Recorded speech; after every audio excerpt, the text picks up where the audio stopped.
Welcome back to the Don't Write That Book podcast, where you can learn how to write your bestseller and own your authorship. Follow along with us as we give you an insider's view of the book industry.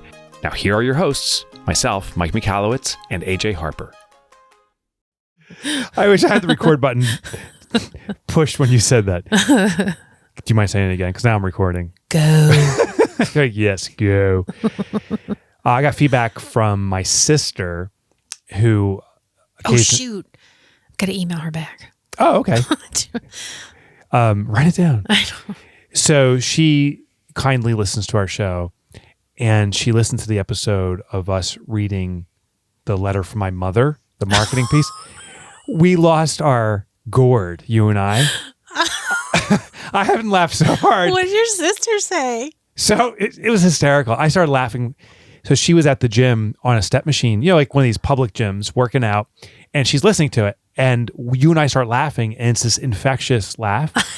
But she obviously knows my mom as well as I do. Well, yeah. And so she's like, this is all like how she would. So my sister starts laughing, and she says she's laughing so hard, she's crying up the steps, and people are like looking at her like she's like sobbing, but she's laughing and can't explain it. Kind of that wheezy voice where someone's like, "Are you okay?" She's like, "I'm fine. I'm fine." Oh, You know, I've heard from so many people. I had someone message me saying they were on a walk and listening to it and just doubled over laughing, and people are like, "Are you okay?" This is episode 100 in case anyone wanting to feel that 100? way. It was our 100. A masterpiece episode. Well, I don't know about that, but you will get a kick. You'll get a kick. You need a little laugh. Tune in. Because every like 5 or 10 minutes as we're doing the episode, we're like, do we have any listeners left? And apparently, at least my sister got through most of it. Oh. I promised I'd start off with a story, but first let me introduce you, and then I'll share a little story about indie bookstores and what we're doing with marketing. So today's episode is all about sponsorships. Did someone specifically request this, or is this a general? It's a multi-request. It's been on the list for a long time. We just kept pushing it back because we had other things we wanted to talk about. I think it's one of the most overlooked monetization and community building. It does both. Agreed. Methods for all authors. I dare say fiction even has a bigger opportunity, and I'll tell you what my quasi logic is about that. Mm-hmm. I'm joined in studio with AJ Harper. She's an author of one of the most important books in the authorship space of all time. It's called Write a Must Read. Listen, I suspect you have a copy by now because I bark this from the mountaintop all the time. But your friend, do they have it? Buy a copy for them. Aw, thanks. And here's what I'm impressed about is your energy is infectious. And when we start rolling, like your energy starts ramping and gets me going. And I know you do this for all your authors because I hear the exact same thing. Oh, that's so nice. I do try. And it's so important because there's times you're downtrodden and like want to give up as an author. Yeah. And you need someone that's championing you on, but not placating you authentically. And you have that energy. Yeah, but you do the same. I mean, I got to just throw that, we're doing our Admire moment on the pod. Yeah. Which incidentally, plenty of people have told me, please don't stop I wonder doing that. why. I like it. I do too. Well, but I don't know. Maybe it's just I think people like our camaraderie, I think so. our long-term friendship. Yeah. But you're the same. You will give people so much energy. I've seen you dead on your feet. I've seen you where you were traveling, then you spoke all day. You know, you haven't had a break. You maybe got a lunch, and someone comes up to you and wants to share something really important. And I can tell from, maybe not other people can tell, but I can tell when you are, I need to go. I need to get to my room. And when I get there, don't talk to me. Nothing's like, that's it. I'm You're doing down. the head waggle. Yeah. But I can tell, I can see it in you. And you from some deep reserve, pull it out for that person. Thank you. Yeah, you always will. I had a moment very specific to that. I spoke at Keller Williams on Friday of last week or 2 weeks. I can't remember. You don't know. Stop trying to figure out where. Doesn't matter. But I did. I spoke to 400 people. One of the participants comes up. You know, they're doing the meet and greet afterwards. Yeah. And this is so flattering, but it's also a tip to event coordinators. As if you have a speaker up there that may get a meet and greet, have a plan for that. Like outside of the room because some of these events have speakers back to back. So I do my keynote and I just, in my head, I'm like, I'm going to bring everything I got. Because the last event, I was meh. I didn't bring my pure energy. So I'm like, this group is getting the best of me ever. Well, right after I come off stage, people come running over. Like, I want to shake your hands. I want to tell you my story. That's the biggest thing. They want to tell their story about finances. Right. The next speakers are now on stage. They had to bring escorts to get me and this group of people that's kind of huddled around me outside of the space. So it's very disruptive for the space. So that's just a tip to event coordinators is I saw Jesse Cole speak. My God, I've never seen so many people run to meet and greet him. You have to, and they did have a space ready for him. This one person just starts bawling. And she's like, I need this so badly. She was like, you don't know how bad it is. Was it Profit First or Money Habit? Profit First. Profit First. And bawling. And as a speaker, as an author, you need to be there for that. I think. You do. So I'm like, for that person. So I said, may I hug you? Because you clearly need a hug. And she said, please. And she's crying on me. And now you're co-crier. So what happened? So I'm freaking crying now. And now you're both crying and you're hugging. Yeah, and there's a line of people. And now the people in the line are backing away and they don't want to talk to you anymore. Yeah. And then when they left, I gave her $10 and thanks. They fell for it. She said, no problem. Oh, but I think we both, I guess the lesson here is we both will give to people. I think that's our job. It's our job, but it's also our great privilege. Yes, it's total privilege. Yeah. I promised to share a quick marketing story. This is a tie over from last week's episode. So I had a call with an indie bookstore group. Don't recall the name of the organization. And the problem they said is that consumers come into their stores or retail stores, look through the books, browse, will spend an hour there, and then they'll go on Amazon and buy it. And they said, I can't compete with Amazon. I said, well, why are you competing with Amazon? They said, because we sell books. I'm like, I don't think you sell books. I think you sell education, empowerment, community, and stuff like that. So let's repackage this. So here was my proposal after my download with them. I said, as an author, it'd be my privilege to provide a custom video for you specific to my book, specific to your bookstore. Oh my God. So I said, I'll do a 30-minute training that I'll record on the Money Habit. And I'll do a 2-minute introduction about your bookstore and why I'm privileged that someone's buying it from you. But this is bonus material. Now, here's my ask, is at your bookstore, you have my book featured and it sells for the retail price or even more. And it says, includes exclusive training video from the author for our community on how to leverage the Money Habit. Stop. And these bookstores are like, you would do that? I'm like, you would do that? They're like, yeah. I'm like, yeah. And now you're no longer competing with Amazon. That's how it's called packaging. Mike. Was it IndieBound? No, it was not IndieBound. Oh, okay. That's hot. That is so good. Thank you. It's a win-win. And they said, you're probably the only author who would do it. I'm like, are you kidding me? No, authors would do it. They don't know how to ask these questions. They feel like. And retailers don't know how to ask. Right. And they feel like the retail is just this giant mystery. Yeah. You know? Here's the mistake that authors are doing with retail stores, because I've worked with some now. There's one down in Sandy Hook, New Jersey, called Little Point Bookstore. I walked in, and the retailer said, all these authors come in, they say, you should be featuring my book and put it on your shelves. And she's like, what? Like, it's overwhelming. No, the author's coming in with a demand? That's crazy. Yeah. An author should come in with an offer and come in and say, hey, I have a book that I think you can make double your retail price on. Yeah. And I'll take the risk. I'm going to give you my books on consignment, and I'll give you this custom video and sell it for $50 and see what happens. Serve the retail store. Now they're winning. My God, what an alliance. So. Yeah. And if you're traditionally published or you have trade distribution, you wouldn't be able to do that consignment thing, but you can definitely go in and provide some value to them for sure. Also, if you want to provide some education in person in the community, I think that's another. Totally. And by the way, all of these bookstores have Instagrams, they have Facebooks, and you don't think you realize you could be creating content for their Instagram and for their Facebook that they could then use and push out, which is then double for you. So if you did that offer, for example, then you created graphics they could use. That's juicy. So they don't actually have to freaking do it. And, the other thing is I've been hearing, my two favorite indie bookstores are Honest Dog Books in Bayfield, Wisconsin, and and Big Red Books in Nyack, New York. Perfect. And that is where I buy all my books, depending on the season where I'm living at the time. So I've switched to Big Red right now because I'm back in New York. But Honest Dog has a pod. They got a podcast. Oh, I love it. Go look and see. Do you know anything about your bookstore? Do you know the owner? Do you know what they have going on? Big Red loves to do education, loves to do training, loves to do all that stuff. Go figure, go get the relationship going. They might even have their own podcast you could get on. Oh, I love that. Maybe we want to do a future episode about how to partner with indie bookstores. I don't even think you and I are doing all the things we can. No, we're not. We're not. But it's something I'm exploring.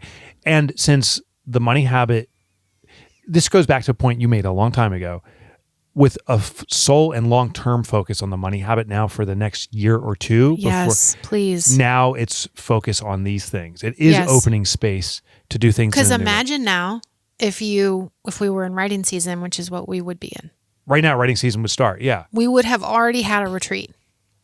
That's right. Because this book is written, and I'm like, okay, the next book. But now, how does that feel? Like you're going.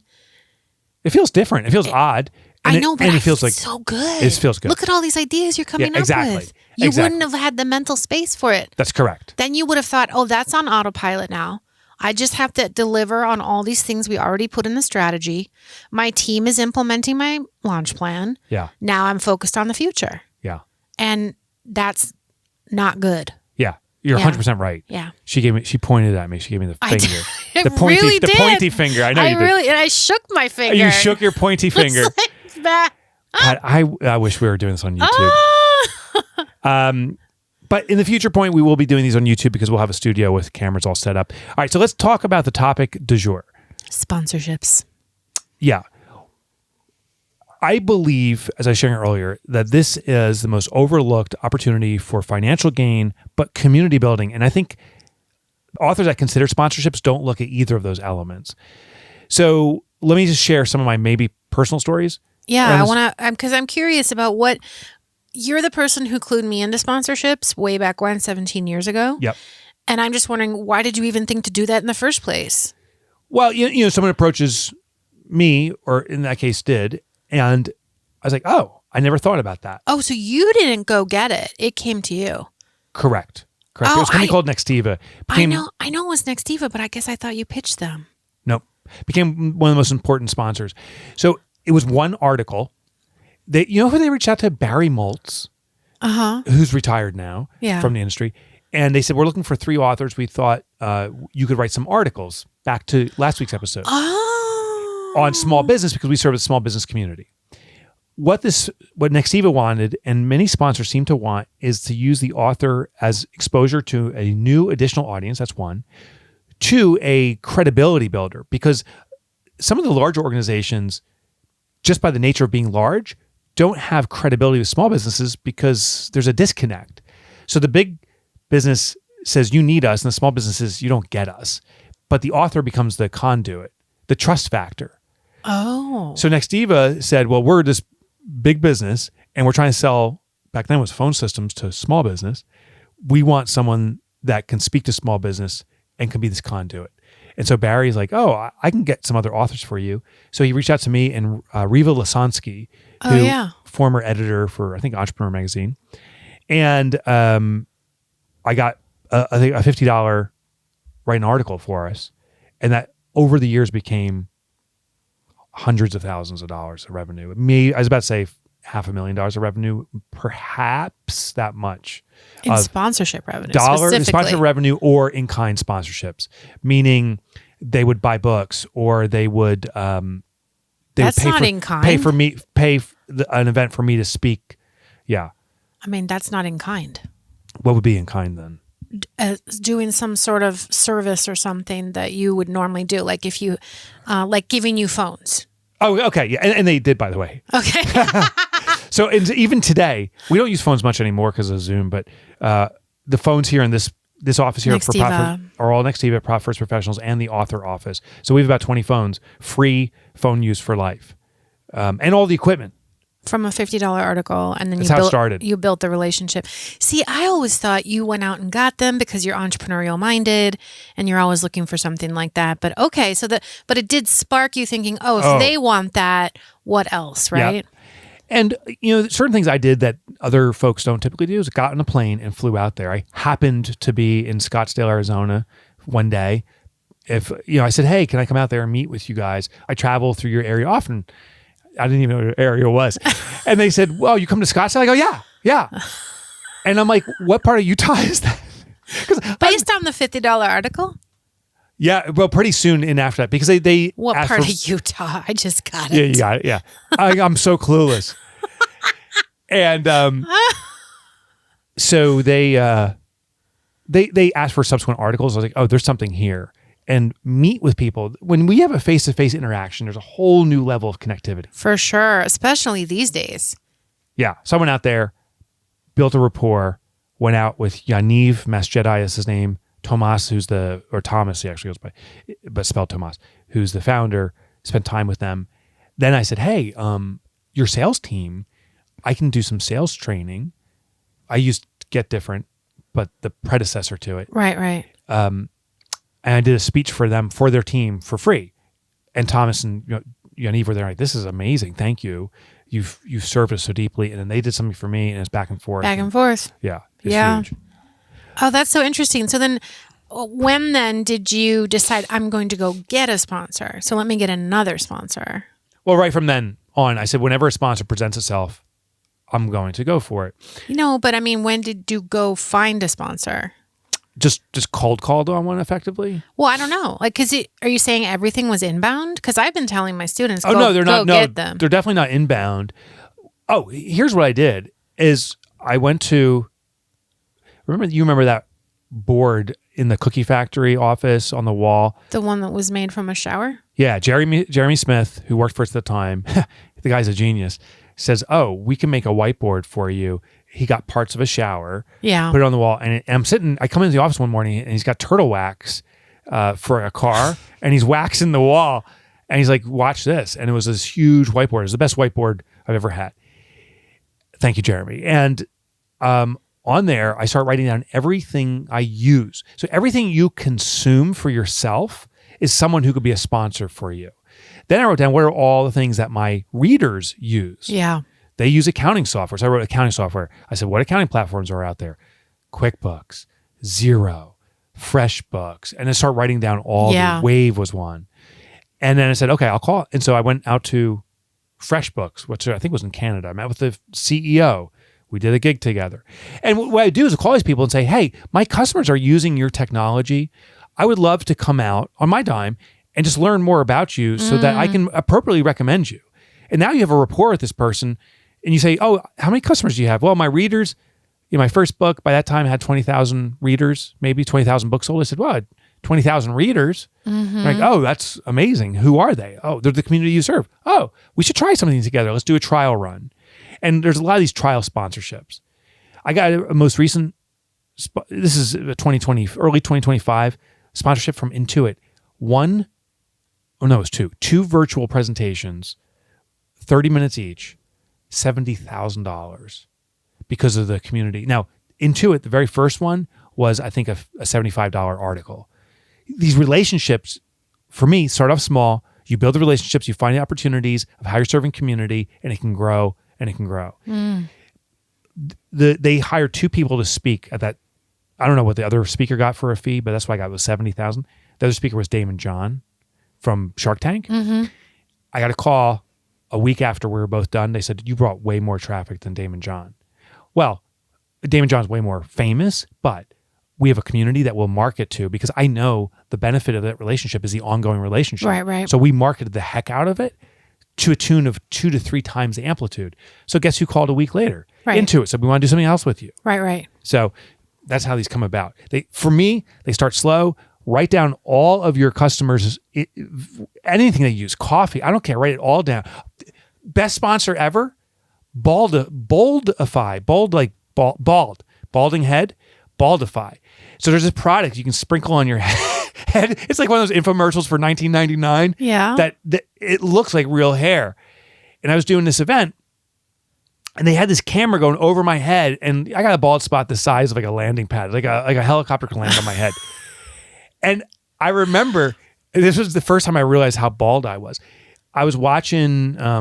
There was 1,000 people in the room, and you can see on the sides the videos of yourself. And I like to gesticulate on stage, like big action and motion. And I'm doing this move, and this drone thing goes over my head, and I'm looking at the screen, and I'm like, "Who's the bald guy with me?" And I'm like, "Oh, shit, that's me." So there, I find this product, Baldify, and you sprinkle on your head, and it looks like real hair. So I used it for a period of time. Now I'm like, you know what? It's too much ego. Why? Just, am I going to always use this stuff? But I post online like this product, and I demonstrated it is really good. They reached out to me and said, no one, like everyone's ashamed, and you're like bragging about this stuff. Well, because that's who you are. Yeah. They're like, can we be your sponsor? I'm like, yeah, you can be my sponsor. So I guess that was an in-kind sponsorship. I got tons of supplies. If anyone needs Baldify, I got it. Brown. It's got to be. But I think that hair color. I think that when I bring up sponsorships, I teach it to my students. I say, go get sponsors. And I think the concept of it is so foreign to them, and they don't understand what would a sponsor get out of sponsoring a book, and what does a sponsorship of a book look like? Mm-hmm. And so I'm hoping that we can, and that's why I was wondering, what do people say when you reach out and say, do you want to sponsor my book? But it sounds like you aren't. Are you doing that? You did do it for the Money Habit. I did do it. Oh, yeah, I definitely did it for the Money Habit. So, and you did it in a different way this time. Oh, and it's right in front of me. And it's right in front of you. I got the book in my hand. Oh, I did it in a real different way. You got founders. Do you want to go into all the tactical stuff? You can just fire them my way, and I can answer them? Yeah. Okay, so hang on. Let me start with the why people would want to sponsor your book. Say you only have a book, but I want our listeners to know you're far more than your book. You are also a personality behind the book. The personality, I think, drives the most value. A book offers a lot of value, but the personality of the author, you offer to a sponsor's community is immediate trust because you're an authoritative figure on the subject. So you're an immediate trust factor. The second thing is you offer community. The third thing is you offer differentiation. Gary Keller of Keller Williams called me when Profit first came out and said, can we sponsor that? And I said, yeah, but why are you interested? He's like, we want to be the only real estate agency that's associated with Profit First, because then we can attract realtors that want to be profitable, and no one else can offer that. So you offer this ability to be exclusive. I think that's the three big benefits: community, trust, exclusivity. Make sense? Yeah. All right, fire away. What are your questions? Let's give the tactical stuff. Okay, so how does it benefit the author? What are the different ways? So I'm assuming some of it is money. Yeah. So what do you get? Yeah, absolutely. Is you get money. There's a saying, pigs get fat, hogs get slaughtered, something like that. I hear some authors go way too big, too fast. When I was talking to my sister Lee, who's my speaking agent, she says there's people who haven't spoke before, and they're like, I want $10,000 to speak. Oh, I heard Mike gets $50,000 to speak. I deserve $50,000. I'm better speaking than him, and they probably are better than me. But you don't have a reputation that's been established. You don't have a large community, and so you're shooting yourself in the foot. My sponsorships, inevitably, we start with a trial run. Even today, even a small. Actually, we just got a new sponsor called Kick, who is amazing. So you got to check them out. It's a competitor to QuickBooks, but they've AI-ified it. It is so much more advanced than you've ever seen. But you got to get a trial. So we're doing a trial period with them to make sure it works. The other thing is I took this from Shaquille O'Neal. He was speaking at an event. Maybe I shared this before. I don't know. Okay. Someone said, you're such a famous player. Why weren't you on Wheaties? And he says, because I don't eat Wheaties. He goes, I eat Fruit Loops. And he goes, Fruit Loops is a sponsor because that's the stuff I eat. And I'm like, this guy is a freaking genius. Mm-hmm. He only wants to be affiliated with the brands that he actually consumes. Mm-hmm. I'm like, that's the definition of integrity. Thanks, Shaq. So with Kick, the trial run is, I want your software at no cost to me, so that's in kind, for a 3-month period, but I'm cutting my entire company over to it. And it may be an arduous task, but I cannot speak about Kick until I'm using it. Sure. So you can get, in the beginning, you got to set up a trial run. So there's more than money. There is in-kind sponsorships, utilization of their technology software. But the other part is exposure to their community. These sponsors come in, and if they provide services or products for your community, that's why they want you. But also that means they have already some of your community that you don't have access to. So you can gain access to new people. But so you're getting money. So when you say start small, then, give me a sense of how much money are we talking about for this. So, okay, back up. You can use this cash to help produce the book if you're self-publishing, or you could use it for your hybrid fees if you're doing hybrid. Yeah. But you use it to help you fund the marketing. Yeah, or it could just be just general income, right? So our staff. Oh, so just general income. Yeah, we make enough from sponsors that it's a substantial part of our organization's operation. Okay, but let's just talk about for the average author who's wanting to fund the book in some fashion. Yeah, it can be a funding source. So we can go through tactical strategies. Yeah, but how when you say don't shoot for the moon right out of the gate, give us some sense of what do you think is reasonable for sponsoring a book? Something that's in kind is usually the lowest hanging fruit for the sponsor. So try to do something in kind in the beginning. So something you might need. Yeah, something you might need or your community might need, and you can give it to some of your community. You can announce to your community, hey, I just built this relationship with Joe's Coffee down the street. They're giving 5 gift cards away to our community if you go to Joe's Coffee. Now Joe has a measurement. Oh, does this actually draw community in? So they can measure it, but you've given something of value to your community and you have a little trial run. Could you align it with, say, as a bonus book Sure, offer? Could you right. use it? Could you get in-kind sponsorships for your bonuses? Totally. For anything. That would be great. so smart, That's right? smart. Yeah. That's totally smart. So indie bookstores, you could do an in-kind sponsorship. Listen, I could donate to them, say, listen, I'll donate 3 to 4 books or 5 books. The printing costs are very minimal. If you're going through a hybrid or self-pub, you're talking like $5 a book. So I'll give you $25 of physical books. Here's what I want you to do in kind. I want you to put it on an end cap, and I'll do an announcement to my community that we're going to do a flash mob to your store and rush your store on Tuesday at noon. The first 10 people that show up, or the first 5 people that show up, are getting a free copy of my book if they buy some other book at your store. And you can just try these little trial runs. Yeah. And if it works, then you start talking about the formal stuff. People go to the big stuff and the formal stuff way too fast.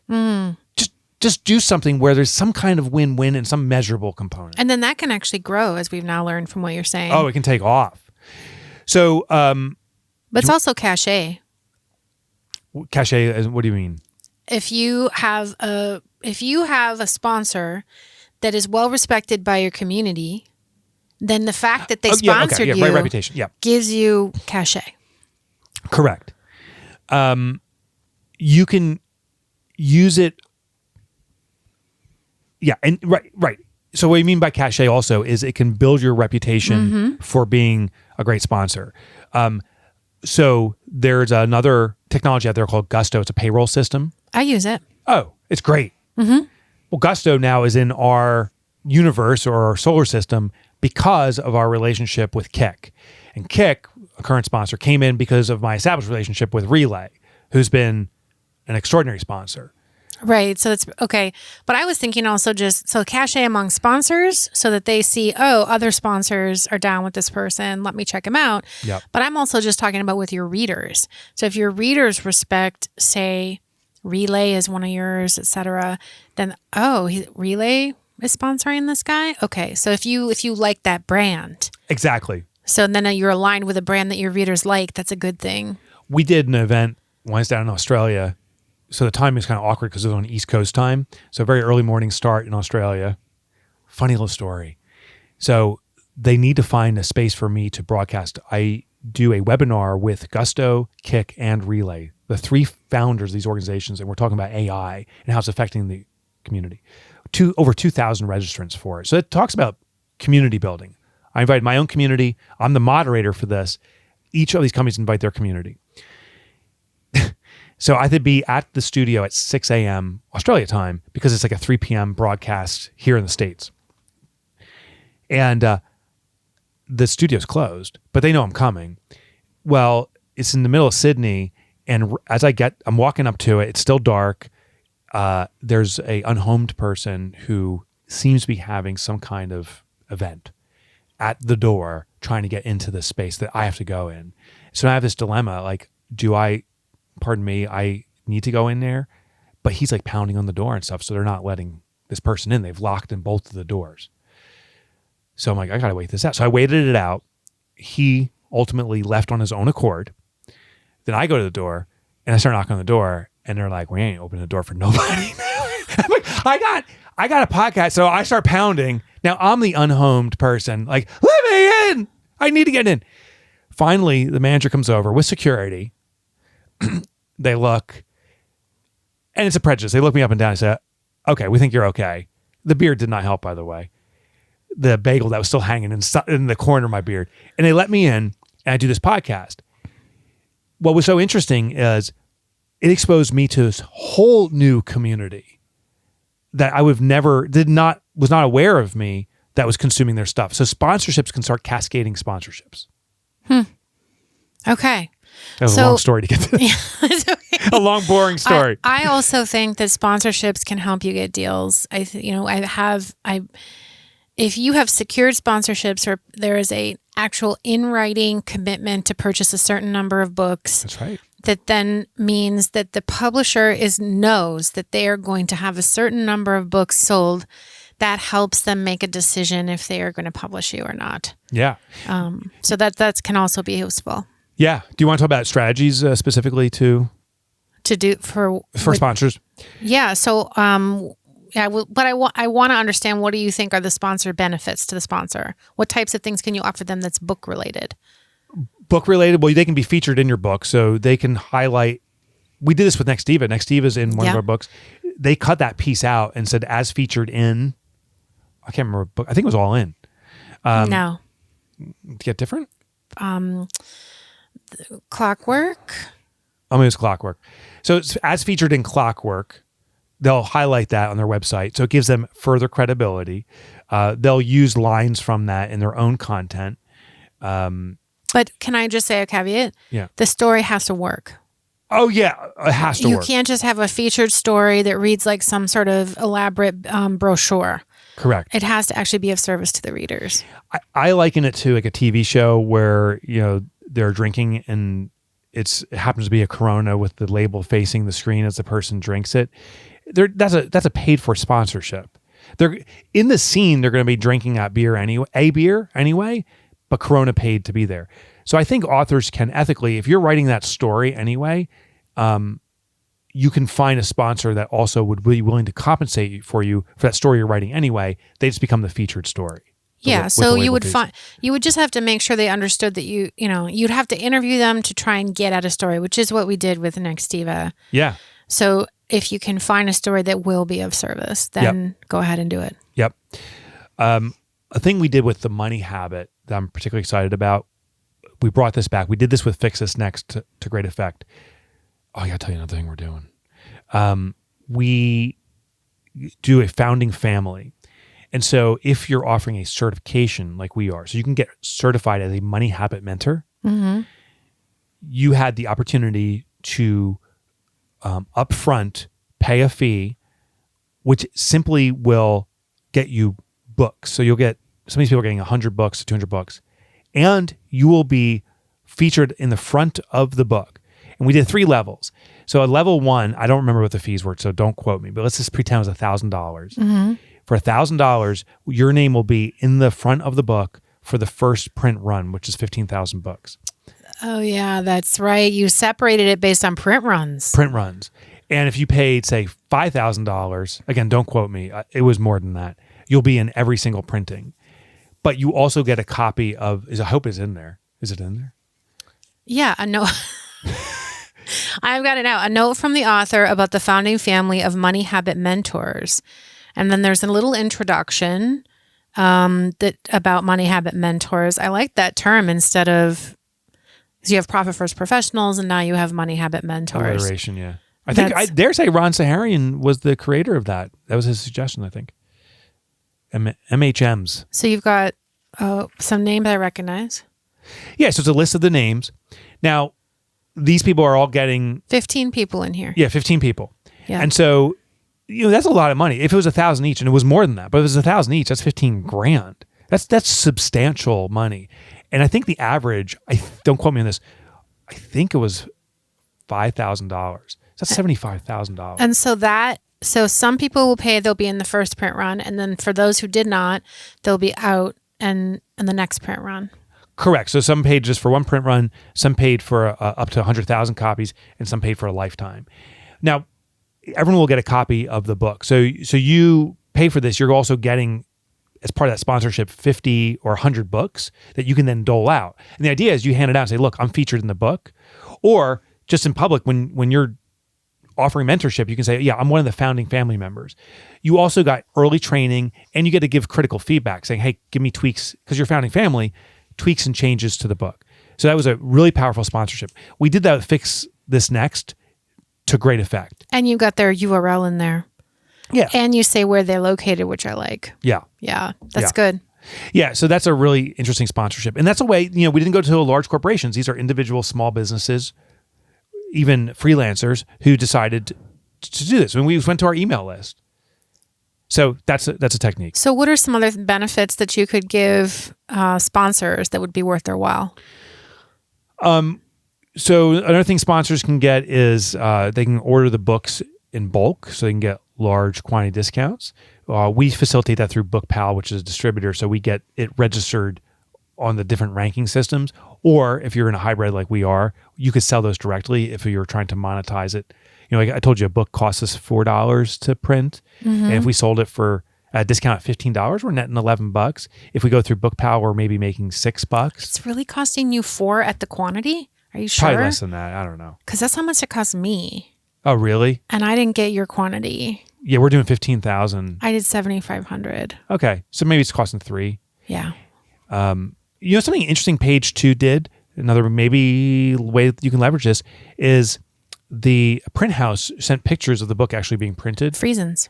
Did they do that with yours too? I didn't ask, but... I didn't ask either. They sent it over and said, here's your book being printed. That was pretty cool. I've never seen that before. I know. I got the pictures too. I wanted to put them out, but then I was like, it's not for me to put these out. So here's something interesting. I'm just thinking of sponsors.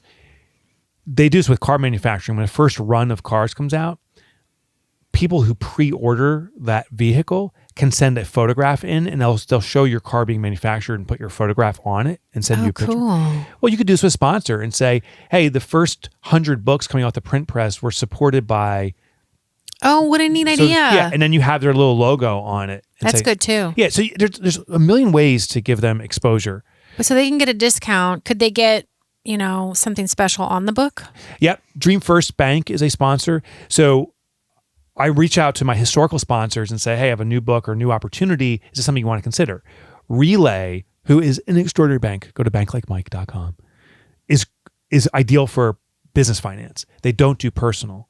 So I need to find a personal finance bank or a personal bank, right? I reached out to a community, and this is the best way a good way to find sponsors is to reach out to established communities, find the facilitator of it. So there is a regional bank group. And through my network, I found Roxanne, who runs this group. And I reached out to Roxanne and said, do you know of any banks that might be interested? She goes, oh yeah, Dream First, hands down. You got to meet Chris Floyd. Call the president, speak with him. Within 6 months, we have a deal. Why? I'm using the bank. It is extraordinary. It's a small community bank in the Midwest. And they become a sponsor. So they're featured on the back. We have advertorial copy in the back of the book. And it says, looking for a bank. And they're, I think, in the book itself. But you'll see an ad with a QR code for Dream First Bank. So you can get their logos in there too. Yeah, it says, need a money habit friendly bank. This is the bank I personally use and have since partnered with Dream First Bank. And then it has a little bit about the bank, the logo of the bank, and a QR code, which I assume goes to what?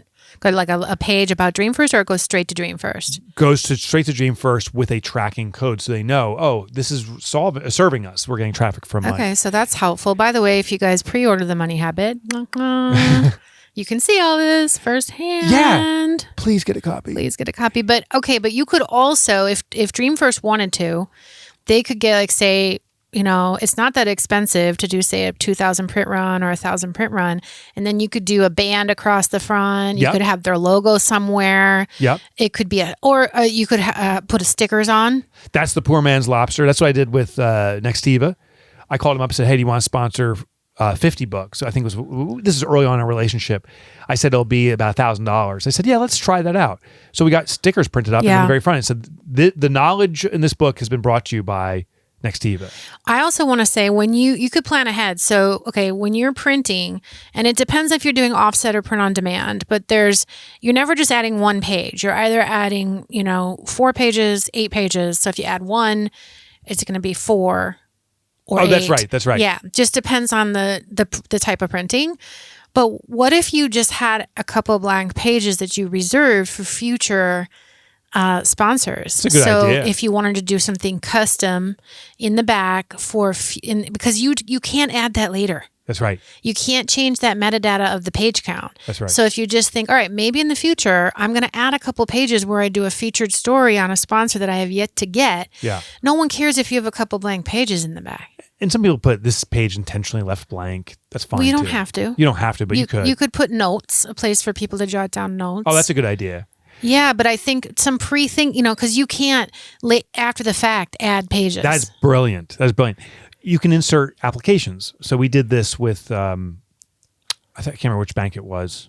Let's just say it was Relay, where we sent out books, and inside the book, the shipper, which was BookPal, it's book-pal.com if you want to check them out, they inserted, for a fee, I think it was $1 per book, inserted an application. They mailed then 500 books to this one speaking engagement. And when you got the book, it was in there. You can customize the dust cover. And you can do so. Listen, if you're with a traditional publisher, like we have been for the longest time, and people want to order the Pumpkin Plan in bulk, I can customize the cover. And what I do is you go to your local, Kinko's doesn't exist anymore, but It does. Oh, does it? Yes. Oh, you go to the local Kinko's? Weren't they purchased by FedEx or something? Yeah, but it's the same. It's still called FedEx Kinko's. Oh, great. I met Kinko. You know, that was his nick. That was his. What? I met Kinko. You met Kinko? Yep. It sounds like Kinko was like some sort of name someone came up with when you name the new animal at the zoo. Kinko. Yeah, you're pretty darn close. So it's a nickname. It's a nickname for he has very curly hair. He's a white guy with very curly hair, and they called him Kinks, and he became Kinko, and so his nickname was Kinko. I can't actually remember his real name because I started calling him Kinko, and that was his nickname, and so he created this, and he was solving a problem he had. He was in college, and he tried to find a 24-hour shop because he was late, per most college students, for turning his project, and was in a pure panic. He said, oh, there should be a store for this. So at his college, he opened a store. That's how it started.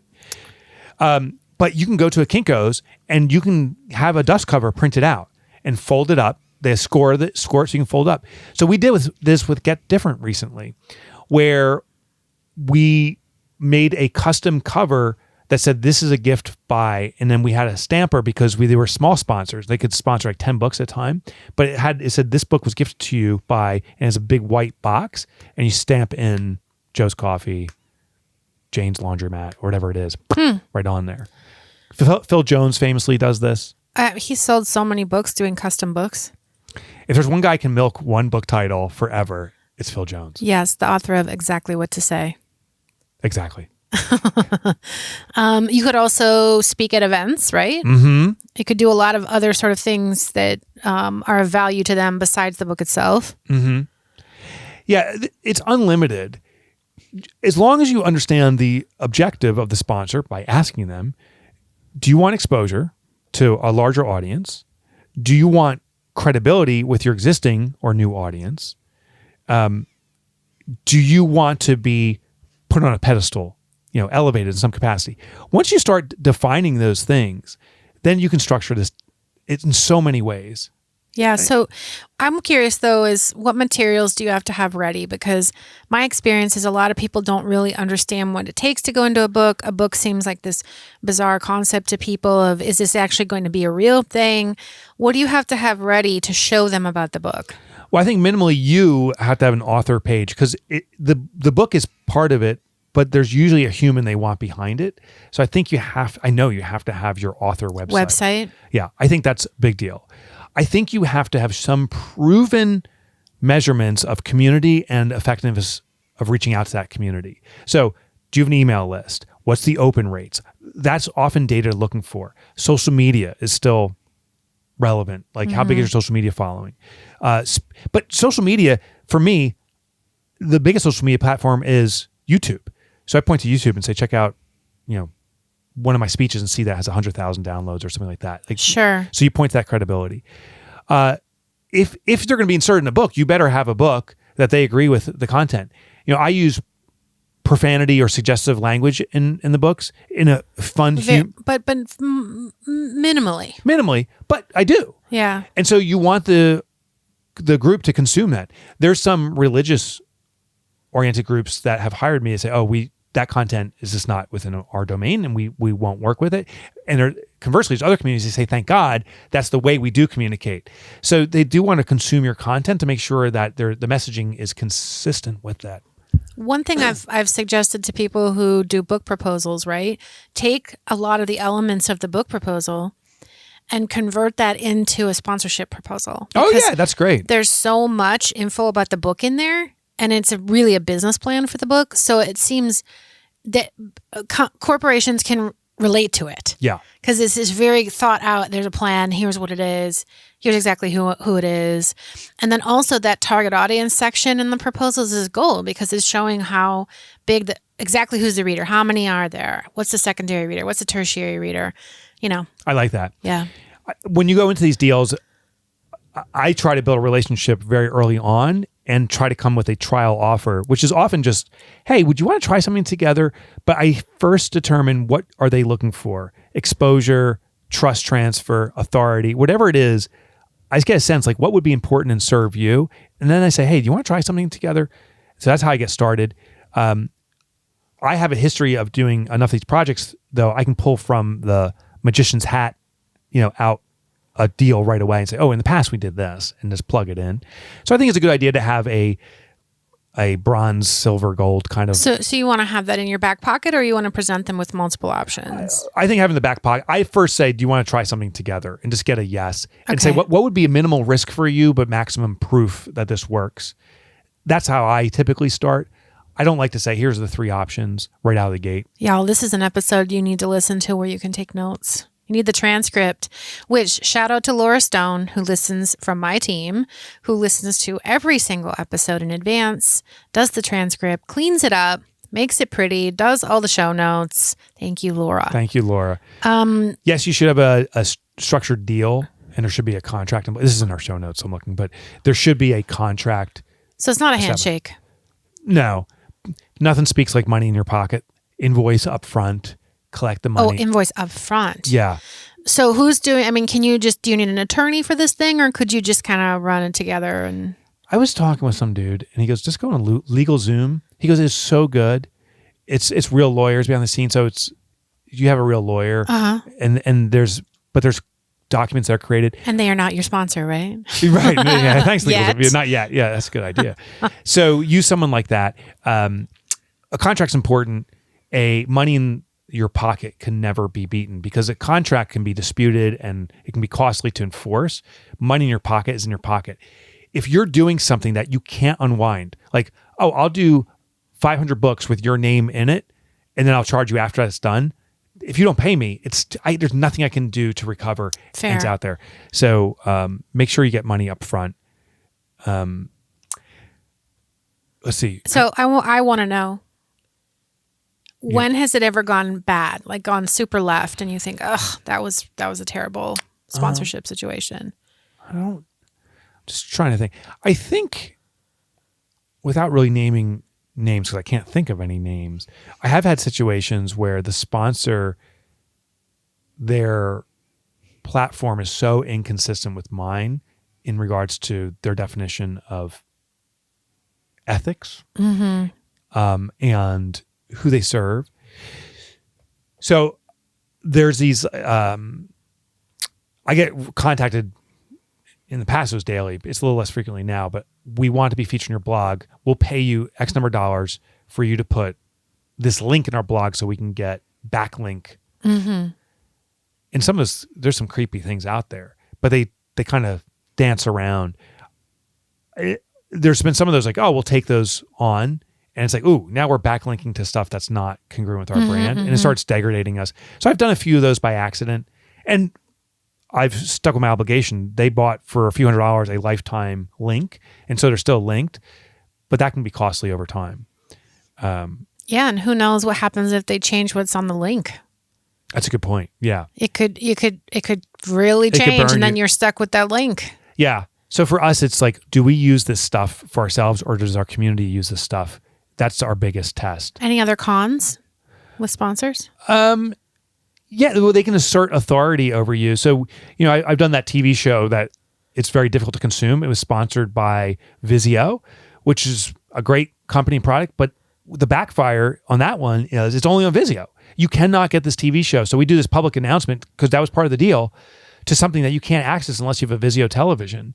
So there were some things that I didn't think through enough that can become a con, that you can get put into a channel where your community doesn't get exposure to it, yet you're expected to promote it to your community. Yeah. That was a backfire.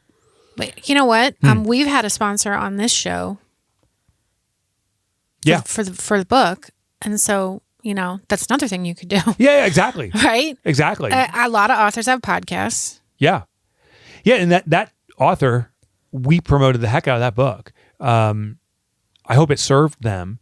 But you're right, a podcast is a great platform for something like that. Yeah, and incidentally, if anybody else wants to sponsor Don't Write That Book. We need your money. That's not in my outline, but it just occurred to me. Yeah, but by all means, it's an opportunity for us. But what's funny is sponsors too have a responsibility to make sure that it's a platform fit. I can't tell you how many times people have reached out and say, "Hey, we have a guest that would be great for your show. It's a sponsorship. We'll pay even for them to be on Don't Write That Book, because we want them talking about so and so." Right?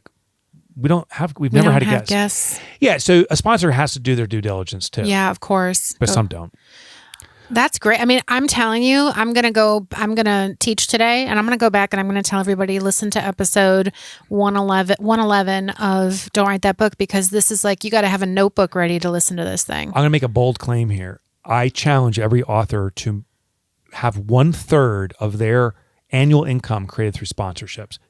That's very doable. And I'm saying 1/3 is book sales, 1/3 is speaking, wow. 1/3 is sponsorship. You think that's that doable? Absolutely. I have zero. I don't even think about it. And welcome to being almost every author I've ever met. And I think you're missing 1/3 of your potential income. You can get a boatload of income. All the different platforms and stuff out there supporting authors that you use. I know. That you believe in. Well, you know what? You know who I want? Is Microsoft Word. Yeah. But do you know why I want it? Let me tell you why. You use it exclusively. I think it's better than Scrivener. Okay. I think people don't understand the capabilities that I teach in my class that Microsoft Word has for organizing your draft when you're going through it. And I prefer my students to use that, because ultimately Microsoft Word, you have to deliver it to your editor in Word anyway. Yeah. So I'm always like, you're gonna create a document and work in this freaking document like authors. Like, let's build the draft in the same software you're going to use.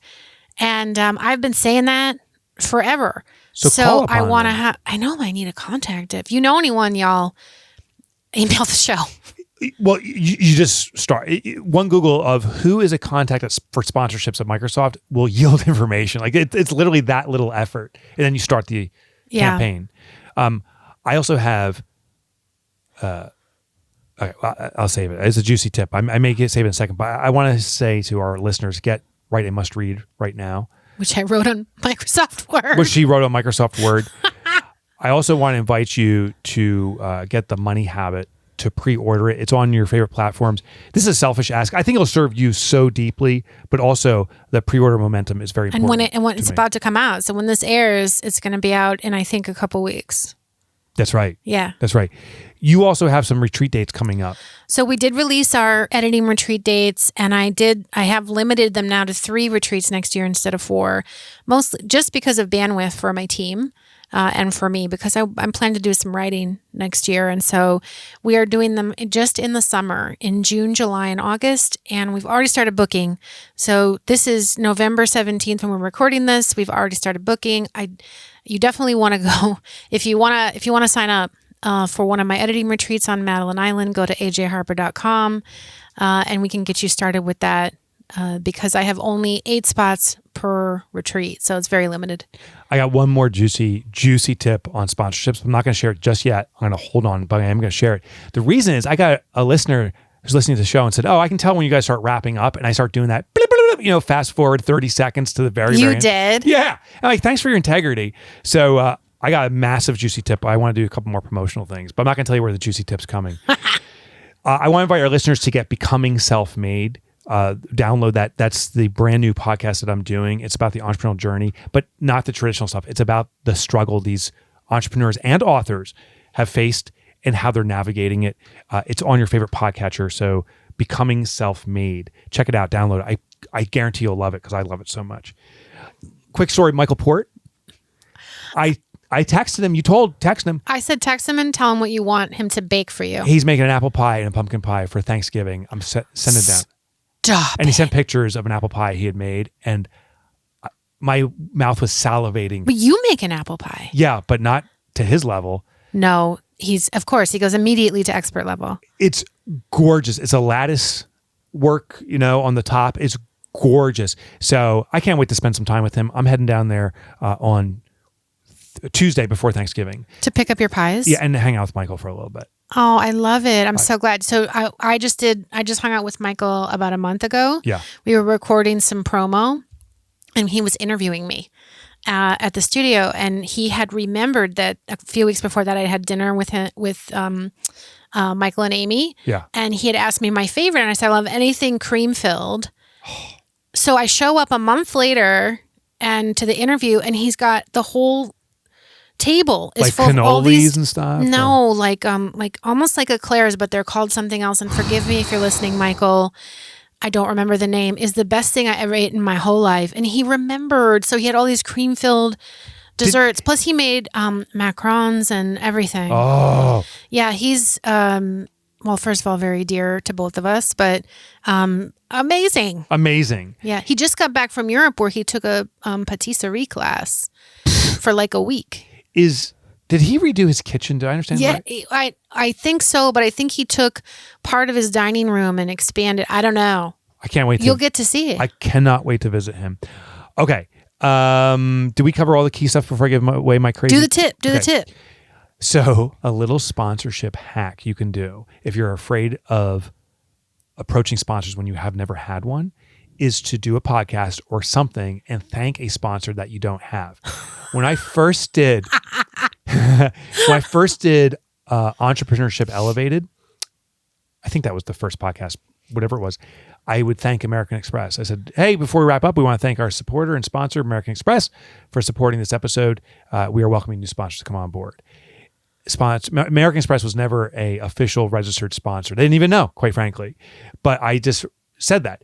And they don't call, you won't get a call from American Express saying, hey, we didn't sponsor, you don't sponsor. No, I just said it.